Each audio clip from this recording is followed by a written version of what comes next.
श्रीनगर के खानियार में दहशत गर्दाना हमला हुआ। सिक्योरिटी फोर्सेस का दहशत गर्दों के साथ एनकाउंटर, दोनों ओर से जारी गोलीबारी। इलाके में बड़े पैमाने पर सर्च ऑपरेशन भी जारी है। दहशत गर्दों की तलाश में सिक्योरिटी फोर्सेस इस वक्त जुटी हुई नजर आ रही हैं। तो अहम जानकारी इस वक्त आप तक पहुंचा रहे हैं। कल के बाद एक बार फिर से आज दहशत गर्दों के हौसले बुलंद नजर आते हैं। श्रीनगर के खानियार में दहशत गर्दाना हमले की खबर इस वक्त सामने आई है। दोनों ओर से गोलीबारी जारी है। सिक्योरिटी फोर्सेस का दहशत गर्दों के साथ एनकाउंटर, इलाके में बड़े पैमाने पर सर्च ऑपरेशन जारी है। दहशत गर्दों की तलाश में सिक्योरिटी फोर्सेस इस वक्त सर्च ऑपरेशन को तेज करती हुई नजर आ रही हैं। यह हम जानकारी इस वक्त आप तक पहुंचा रहे हैं। लगातार चेकिंग मुहिम भी चलाई जा रही है। हर आने जाने वाले शख्स पर इस वक्त नजर है। कहीं कोई दहशतगर्द का मुआविन जो है यहां से निकल ना जाए, यहां से कोई मददगार जो है वो पार ना हो सके और किसी तरह की मदद जो है वो दहशतगर्दों तक पहुंचाई ना जा सके। पूरी कोशिश सिक्योरिटी फोर्सेस की ओर से की जा रही है। श्रीनगर के खानियार से ये तमाम तस्वीरें भी लगातार आप तक पहुंचा रहे हैं। सिक्योरिटी फोर्सेस का दहशतगर्दों के साथ एनकाउंटर यहां पर देखने को मिला। दोनों ओर से गोलीबारी जारी है। इलाके में बड़े पैमाने पर इस वक्त सर्च ऑपरेशन चलाया जा रहा है। फारूक हमारे नुमाइंदा इस वक्त जुड़ गए, ज्यादा जानकारी हासिल करते हैं। फारूक, इस वक्त क्या अपडेट मिल पा रहा है इस मामले में?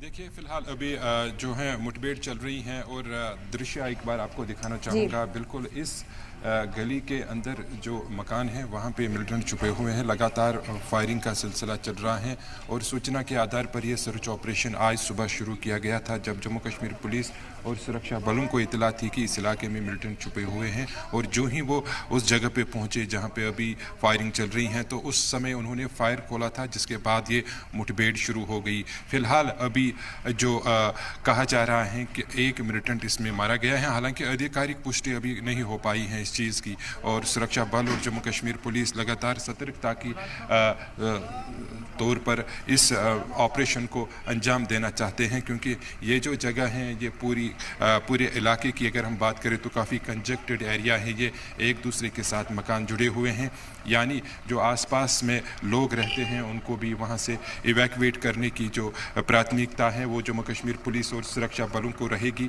पूरे इलाके के एग्जिट और एंट्री पॉइंट्स जो हैं वो बंद कर दिए गए हैं ताकि मिलिटेंट इस क्षेत्र से बाहर ना जा सके। और काफ़ी समय के बाद इस तरह का जो मुठभेड़ हैं वो हमें श्रीनगर के इस खानियार इलाके में देखने को मिला है। कल से अब तक 3 अटैक्स जो हैं इसको मिला के हुए हैं बीते 24 घंटों के दौरान। और बांडीपुरा में एक फायरिंग का सिलसिला शुरू हुआ था। और इसी वजह से हम देख रहे हैं कि ऑपरेशन में तेजी लाई जा रही है। कितने दहशतगर्दों की मौजूदगी की इत्तला यहाँ पर मिल रही है? हालांकि आपने कहा कि ऑफिशियल तस्दीक नहीं हुई, लेकिन किसी के ढेर होने की खबर इस वक्त सामने आई है। क्या लगातार फायरिंग दहशतगर्दों की ओर से उस ओर से की जा रही है?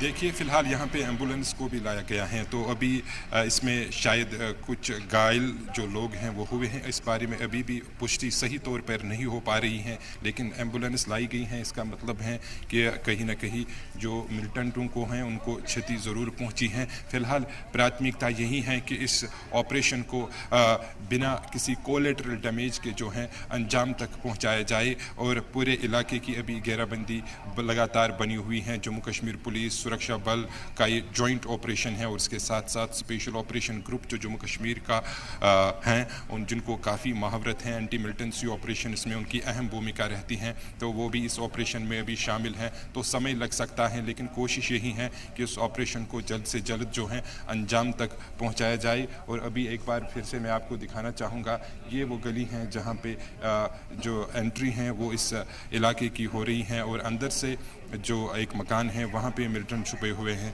और लगातार फायरिंग का सिलसिला जो है वो चल रहा है बीच बीच में। हालांकि अभी फायरिंग का सिलसिला जो है रुक चुका है, लेकिन उसके बावजूद जम्मू कश्मीर पुलिस और सुरक्षा बल की जो सतर्कता है वो काफ़ी काबिल तारीफ है और इस ऑपरेशन को अंजाम तक पहुँचना। बिल्कुल फारूक, इन ऑपरेशंस में देखा जाता है कि सरेंडर करने का मौका जो है दहशतगर्दों को दिया जाता है। कहा जाता है कि अगर वो हथियार डाल देते हैं तो जाहिरी तौर पर उनकी गिरफ्तारी और आगे की कार्रवाई होती है। क्या ऐसा मौका यहाँ पर फौज की ओर से दिया गया? किस तरह की कार्रवाई यहाँ पर शुरुआती दौर से देखने को मिली?